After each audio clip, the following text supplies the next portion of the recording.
Hello everyone. हम अपने आसपास में डेली बेसिस पर कई लोगों से मिलते हैं, बात करते हैं, हमारा इंटरेक्शन होता है और इसी बेसिस पर हम उन सभी के बारे में कुछ आइडियाज बनाते हैं कि ये व्यक्ति कैसा होगा या ये व्यक्ति किस टाइप की एक्टिविटीज करता है, इसका व्यवहार कैसा होगा। लेकिन बात ये आती है कि हम अपने बारे में कितना जानते हैं या फिर हमारे अपने बारे में क्या आइडियाज हैं। आज इस वीडियो में हम इसी बारे में बात करेंगे that what is self. Self क्या है और सेल्फ को हम अलग अलग कंसेप्ट में कैसे समझ सकते हैं। इसके अलावा हम ये भी बात करेंगे कि सेल्फ नॉलेज या सेल्फ अवेयरनेस जरूरी क्यों है और ये हमें किस किस तरीके से हेल्प कर सकता है।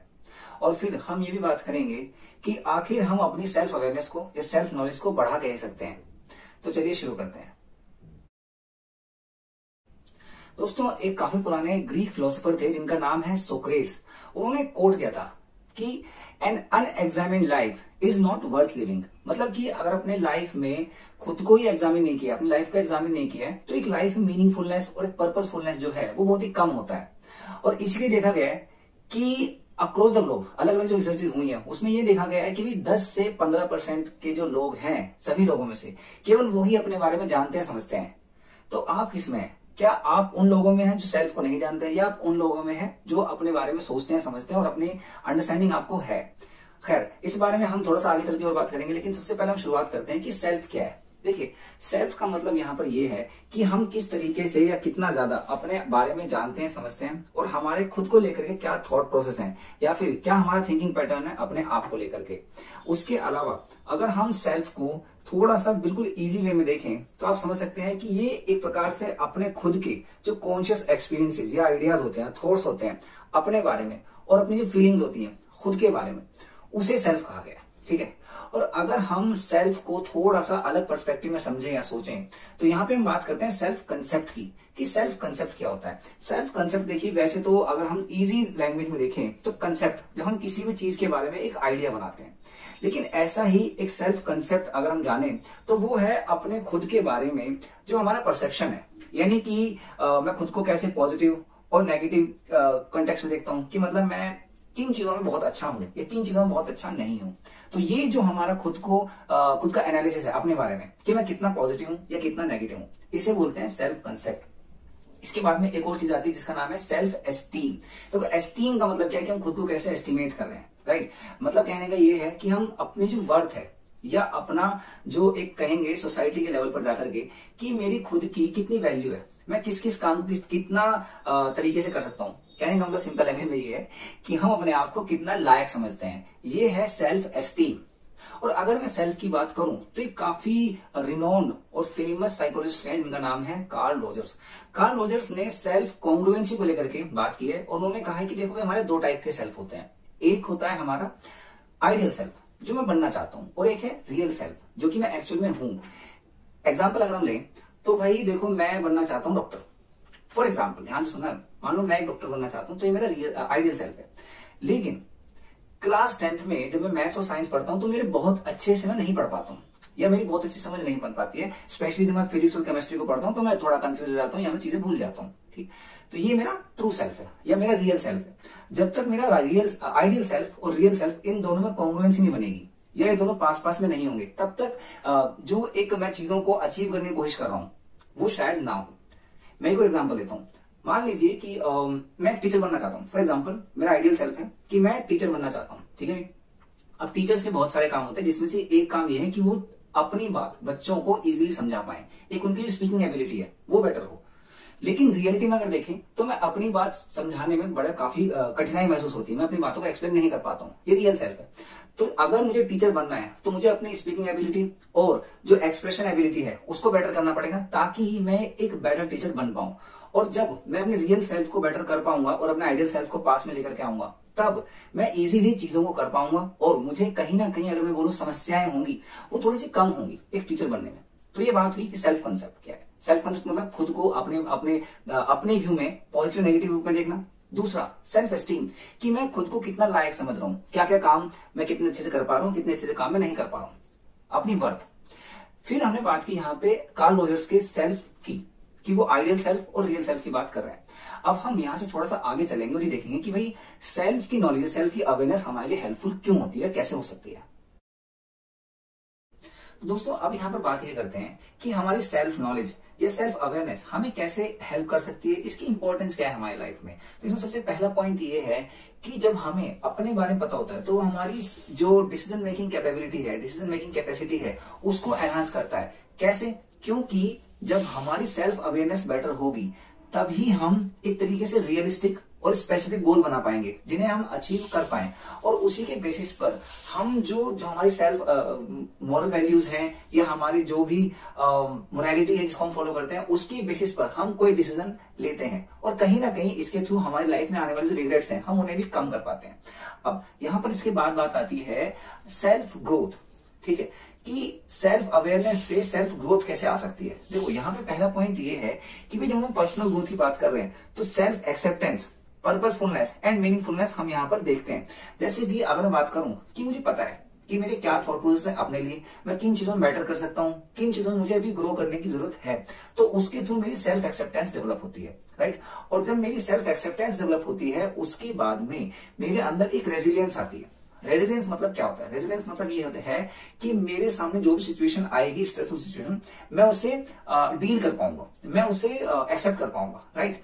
और उसके बाद में यहाँ पर एक और पॉइंट है जिसका नाम है इमोशनल रेगुलेशन। अब क्योंकि मुझे पता है कि मैं अलग अलग सिचुएशन में कैसे रिएक्ट करता हूँ, मैं कैसे व्यवहार करता हूँ अलग अलग लोगों से, और उसके बाद में मुझे कैसे खुद को बेहतर करना है, बेहतर दिखाना है, ठीक है। तो इमोशनल लेवल में खुद को कैसे मेंटेन करूं या कंट्रोल करूं, इसे हम कहते हैं इमोशनल रेगुलेशन। और जब मेरा सेल्फ एक्सेप्टेंस या मेरी जो सेल्फ अवेयरनेस है वो बेटर होगी तो कहीं ना कहीं ये मेरी जो रेजिलियंस है उसे बेटर करता है, और रेजिलियंस के बाद मैं कैसे व्यवहार करूंगा, कैसा मेरा बिहेवियर होगा, तो जो मेरा इमोशनल रेगुलेशन है वो भी बेटर हो पाता है।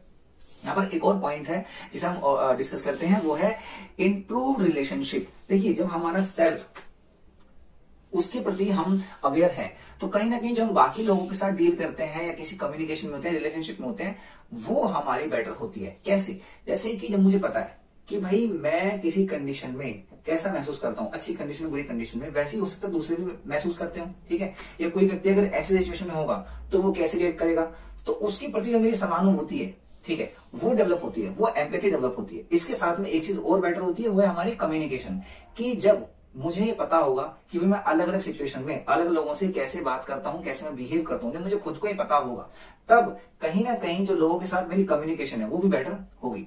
अब यहां से हम ये बात करते हैं कि मैं अपनी सेल्फ अवेयरनेस को या सेल्फ एनालिसिस को कैसे बेटर कर सकता हूं, कैसे इंप्रूव कर सकता हूं। तो यहाँ पे काफी सारे टेक्निक्स हो सकते हैं, जैसे कि एक है मेडिटेशन, उसके बाद में डीप ब्रीदिंग। मेडिटेशन मतलब किसी एक चीज पर फोकस करना, फिर डीप ब्रीदिंग, किसी एक चीज पर फोकस करके और गहरी गहरी सांसें लेना, यह है डीप ब्रीदिंग का पार्ट।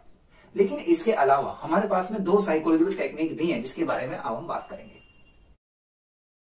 तो दोस्तों अब यहाँ पर हम बात करते हैं ऐसी टेक्निक्स के बारे में जिसके थ्रू हम सेल्फ एनालिसिस या सेल्फ अवेयरनेस को बेटर कर सकते हैं, जिसमें कि एक है स्वॉट एनालिसिस। स्वॉट एनालिसिस के बारे में हालांकि हमने पहले भी एक वीडियो बनाया हुआ है, बट उसके बारे में यहाँ पे एक छोटा सा ब्रीफ में बात कर लेते हैं। देखिए स्वॉट एनालिसिस का मतलब है strength, weakness, opportunities and threat analysis, ठीक है।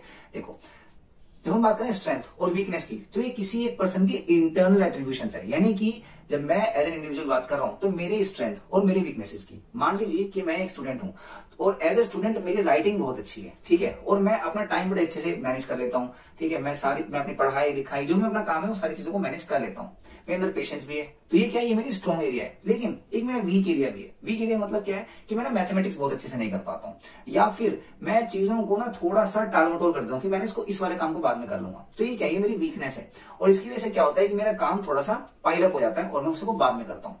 तो ये मेरी वीकनेस है, ठीक।